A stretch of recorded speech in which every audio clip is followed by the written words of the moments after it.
Thank you, Mr. Chair. Mr. Bisignano, thank you so much. Thank you for having me. For meeting with me. I appreciate it. Welcome. Congratulations on your nomination. Welcome to your family. Let me just get a couple of questions out of the way, and hopefully we just have this candid conversation and we carry it through like we did in my office.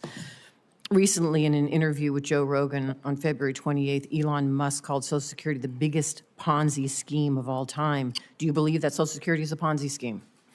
I believe it's a promise to pay. It's an 89-year institution so far. It will continue. Yes or no? Do you think it's a Ponzi scheme? It's a promise to pay.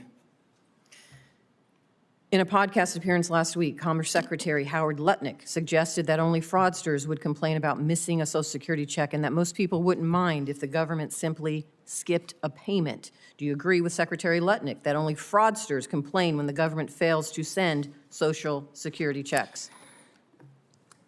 I don't think anyone would appreciate not getting their Social Security check on time. I'm sorry, say that again? I said I don't think anyone would appreciate not getting their Social Security check on time. So you would agree they're not fraudsters? I'm answering what you asked, so I think. Well, that's the question is, his implication is if you're questioning whether you got your check or not, you're probably a fraudster. Would you agree with that? It'd be hard to get to that conclusion. Pardon me? It'd be hard to get to that conclusion. Okay. Now, let me ask you this as well. The current Social Security Administrator briefly ended a contract that had allowed parents of newborn babies in Maine to sign their children up for Social Security number at the hospital. Instead, he required them to do so in person at an office. The current administrator, according to a New York Times article, said he had ordered the move after watching Governor Janet Mills clash with Mr. Trump at the White House. He then quickly reversed that decision, but said he did it because he felt that the governor of Maine was not being real cordial to the president. Do you think Social Security should be used as a political weapon against individuals in the future? As I said in my opening comments, it's the most bipartisan thing we have. I believe its job is to deliver for the American population. I agree, but do you think it should be used as a political weapon at the whim of somebody who wants to show fealty to the president? I don't think it should be. Good, that's the right answer. It should not be, because everything you've said up until now has agreed that we should get the benefits out to individuals, that we should ensure that our focus is making those that need this disability benefits or who worked hard their entire lives, they're entitled to these benefits, really get them. So I appreciate that comment. Let me also jump back to a couple of questions. The Social Security Administrator, let me jump to this.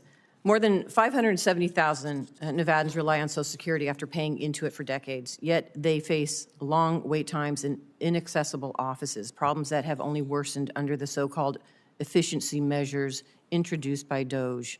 DOGE has cut staff, they've closed field offices, and they've shifted services online. I'm hopeful that you are going to address this issue.